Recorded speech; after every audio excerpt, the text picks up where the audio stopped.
издание. Поранешниот менаџер на кампањата на Трамп, Пол Манафорт, се соочува со затворска казна од 19 до 24 години поради даночна и банкарска злоупотреба. Американскиот претседател изрази разочараност што Северна Кореја најверојатно продолжува со нуклеарни тестирања. Ски центарот во Крушево ист како во поранешна Југославија. Сликата не се променила цели 5 децении. Останете со нас.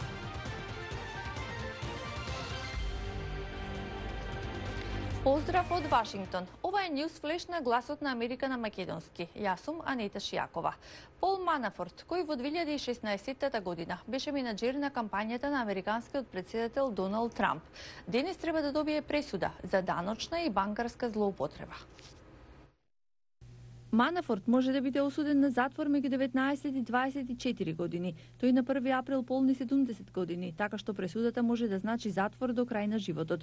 Неговите адвокати бараа полесна казна, велики дека се соочува со здравствени проблеми. Председателот на САД Доналд Трамп изјави дека би бил многу разочаран ако се точни извештаите дека Северна Кореја ја обновува локацијата за лансирање ракети. Повеќе извори информираат дека Северна Кореја обновува дел од проектилната локација. А од Македонија, од премиерот Зоран Заев стигна најава за посета од страна на грчкиот премиер Алексис Ципрас. Заев потврди дека има подготвеност и за негова посета на Атина. Потврдено е дека од двете страни постои желба за прво да се случи посета на премиерот на Грција Алексис Ципрас овде во Скопје, а после тоа да имам и јас возвратна посета. Немаме фиксирано датуми, штом ќе ги договориме, веднаш ќе ги соопштиме. Секако отворено на гостинот кој што треба да не посети, да определи и тој кога тоа е возможно за него. Ние сме тука. Знаете дека од 1 април почнува кампања, значи тука сме и ќе ни биде драго да вака висок гостин, прв премиер во вака официјална посета ја од Република Грција, која што е нашиот јужен сосед. Трамп оцени дека калифатот на исламската држава е речиси уништен, но за аналитичарите битката е далеко од завршена. Панелисти за емисијата Plugged In на Грета Ван Сустерн дискутираа за предизвиците во борбата со исламската држава.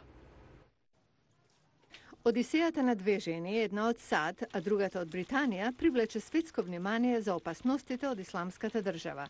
Хода Мутана отпатувала за Сирија да и се приклучи на терористичката група во 2014.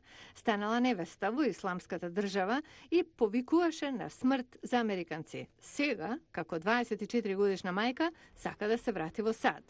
И покрај тоа што има валидно американско државјанство, Стейт Департмент тврди дека Мутана никогаш не била американска државјанка, туку татко и бил дипломат кога се родила. 19-годишната Шамина Бегун исто така сака да се врати во незината татковина, Британија, откако заминала да се приклучи на исламската држава во 2015. Британската влада и го одзема државјанството. Майкл О'Ханлон од институцијата Brookings вели дека за Хода Мутана, како и за други како неа, случаите треба внимателно правно да се разгледуваат. Од тоа што читав, направила глупава наивна грешка, можеби нема крв на рацете. Мислам дека во рамки на нашиот правен систем треба да ја овозможиме фер судски процес и да добие казна ако докажеме дека направила престап. Новинарот Джеф Селдин од Гласот на Америка вели дека исламската држава користи специјална тактика чија мета се ранливи жени. Тие целат на жени не само во САД, туку и во други делови од светот, особено на места, например, станете лекар, но дипломирате на 25 години. Во некои земји ве сметаат во одминати години за да стапите во брак.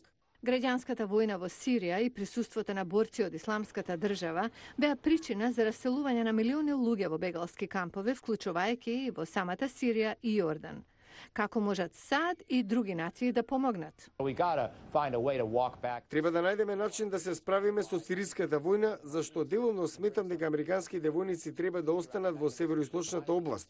Може да обезбедите одредено ниво на стабилност, да обезбедите одреден процес во делови од земјата, за да можат раселените да се вратат во домовите. Американскиот претседател Трамп нареди повлекување на сите 2000 американски војници од Сирија до крајот на април, но Белата куќа неодамна изјави дека 200 ќе останат во улога на мировници уште некое време. Без поголеми инвестиции, ски центарот во Крушево не е променет речиси 5 децении. Иако нема ингеренции над овој ски центар, крушевчани бараат државата да стави рака на Крушево. Мики Трајковски ни ја пренесува сликата од таму. Каков бил во поранешна Југославија, таков е речиси и сега. Ваква е сликата и по скоро 5 децении од изградбата на ски центарот Станичка и Крушево во далечната 1974 година. Крушевчани велат дека се е речиси исто, од жичарата до ски лифтовите, а во функција се само дели од ски патеките. Ова е Андон Гечевски, поранешен репрезентативец на Македонија во скијање. Во моментов состојбата е полоша од 70-те години, кога се изгради. Сега тоа што е изградено пред децении не е обновено, не се одржуваат патеките. Не се користат ниту топовите за вештачки снег, а не се живеело ниту ноќното скијање, иако пред неколку години се создадени услови за тоа. Локалните угостители бараат државата да стави рака на Крушево. Би требало да се вложи и би можело да биде некој ски центар не од некој врвен карактер за некој професионалци, али за почетници, аматери и за деца би било идеално. Но и покрај проблемите, интересот за Крушево се зголемува за престој во текот на цела година, а оваа зимска сезона била една од најдобрите досега.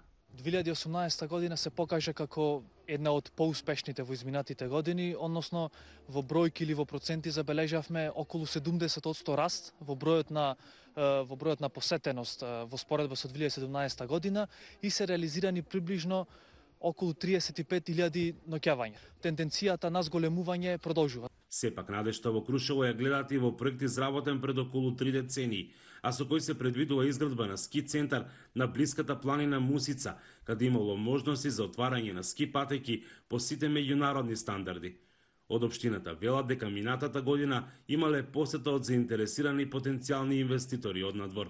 Мислам дека Крушево ќе се повеќе стане популарно и ќе има инвеститори, ќе се гради повеќе. Тврдам дека доколку се развие Мусица во еден светски скијачки центар, дека цело Крушево би живеело од туризам за 10 години од сега. Највисокиот град на Балканот има перспектива, но само доколку се реализираат проектите за развој на туризмот.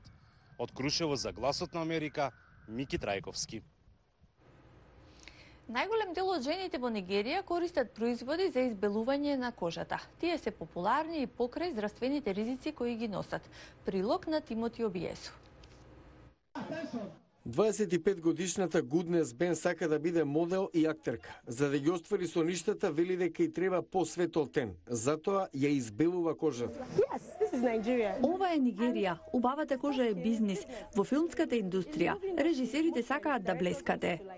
Според проценка на Светската здравствена организација направена во 2011, околу 76 милиони жители на Нигерија, главно жени, користат производи за избелување на кожата. Со третманите се намалува количината на меланин, состојка кој дава боја на кожата. Со ова се зголемува и самодовербата. Тоа ме прави поубава. Чувствувам дека таквата кожа е попривлечна. Но има и такви кои се противат на идејата за посветла кожа. Така нареченото меланин движење испраќа порака дека црната кожа е убава. Мојата самодоверба не доаѓа од мојата кожа, доаѓа од внатре. Покрај дебатата за убавината, кожните лекари предупредуваат дека некои производи за избелување на кожата не се безбедни. Многу штетни состојки содржани во овие производи може да доведат до несакани последици, како на пример рак на кожата. Гана, брегот на слоновата коска и Руанда ги забранија сите избелувачки производи, додека Нигерија и се придружи на Јужна Африка забранувајќи ги производите со штетни хемикалии. Додека овие чекори помагаат да се промовира природен и здрав тен на кожата, меланин движењето се уште е минорно во однос на големата побарувачка на производи за избелување на кожата. Вие го гледавте Newsflash на Гласот на Америка на македонски. Јас сум Анита Шијакова од студиото во Вашингтон. Ви благодарам на вниманието и гледајте не јутре. Довидување.